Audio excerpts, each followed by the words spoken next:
આપણે national space day quiz નિમિત્તે આપણે ખાસ 4 ટીમ છે. વિક્રમ સારાભાઈ, રાકેશ શર્મા, કલ્પના ચાવલા અને સુનિતા વિલિયમ્સ. આપણી આ 4 ટીમ જે મોક રાઉન્ડ અંતે જે સિલેક્ટ થઈ છે એ ટીમ અત્યારે ક્વિઝ રમશે.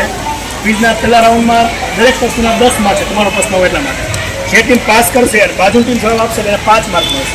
એ જ રીતે બીજો રાઉન્ડ છે એ માઇનસ સિસ્ટમવાળો હશે અને ત્રીજો રાઉન્ડ છે એ ફર્સ્ટ ફિંગર ફાસ્ટ હશે. બરાબર છે? તો ખાસ બધા વ્યવસ્થિત રમશો તમે તો અને સરસ મજાના ઇનામ ક્વિઝમાં આપણે આપવાના છે. તો સૌપ્રથમ આપણે ટીમ વિક્રમ સારાભાઈ માટે પહેલો પ્રશ્ન.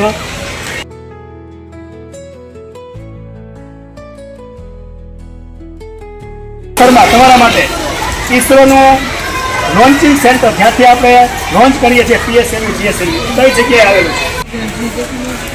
હરિકોટા. સરસ. હરિકોટા ટીમ રાકેશ શર્માને પણ 10 માર્ક મળે છે. ત્યારબાદ મેઇન વડુ મથક કઈ જગ્યાએ આવેલું છે? કયા સિટીમાં આવેલું છે ઇસરોનું વડુ મથક? હૈદરાબાદ. ગલત જવાબ. સૂર્યની સૌથી નજીકનો ગ્રહ કયો છે? સૂર્યની સૌથી નજીકનો ગ્રહ. ચલો ગુડ, સહી જવાબ. 10 માર્ક આપણે વિક્રમ સારાભાઈ ટીમને આપશું. તમારા માટે આર્યભટ્ટ. સરસ. ટીમ સી કલ્પના ચાવલાને પણ 10 માર્ક. તમારા માટે ભારતના પ્રથમ અવકાશી રાકેશ શર્મા. ટીમ ડોક્ટર વિક્રમ સારાભાઈને 10 માર્ક આપણા મળશે. કેટલા ગ્રહો છે? સૂર્યમંડળમાં 8 ગ્રહો છે. ટીમ બીને પણ આપણે 10 માર્ક આપીએ છીએ. ચંદ્રયાન 3 ક્યારે લોન્ચ કરવામાં આવ્યું? 14 જૂન 2023. ટીમ કલ્પના ચાવલાને પણ કયો ઉપગ્રહ આપ્યો? Audience pole. ઓડિયન્સ પોલમાં કોઈ ઇન્ડિયન સ્પેસ રિસર્ચ ઓર્ગેનાઇઝેશન. સહી જવાબ.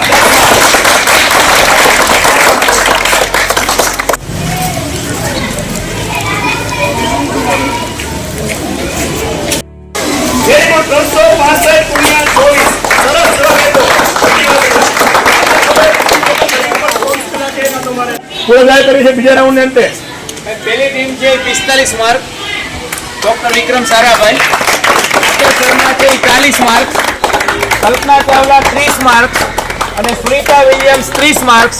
પ્લસ પોઈન્ટ એ છે કે એકેય ટીમના માઇનસ ગુણ થયા નથી. GSLV નું પૂરું નામ જણાવો. GSLV બોલો.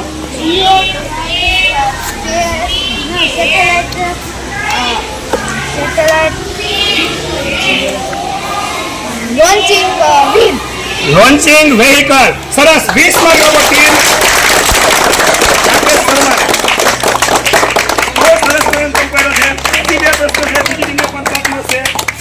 GPS global positioning system GPS. તો ડોક્ટર વિક્રમ સારાભાઈની ટીમ છે 45 માર્ક સાથે. રાકેશ શર્મા જે ટીમ છે એને ફાસ્ટ ફિંગર ફર્સ્ટમાં સરસ મજાના 2 પ્રશ્નો ઉપાડ્યા એટલે ટોટલ 40 ને 40 80 ગુણ. કલ્પના ચાવલા અને સુનિતા વિલિયમ્સ બંનેની સ્થિતિ 30-30 રહી છે. તો ટીમ બી રાકેશ શર્માને આપણે અહીંયા વિજેતા જાહેર કરીએ છીએ. જોરદાર તાળીઓ છે.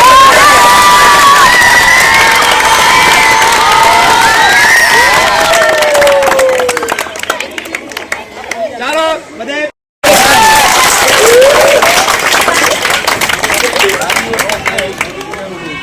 આપી રહ્યા છીએ. બધાઓ જોરદાર તાલીઓથી.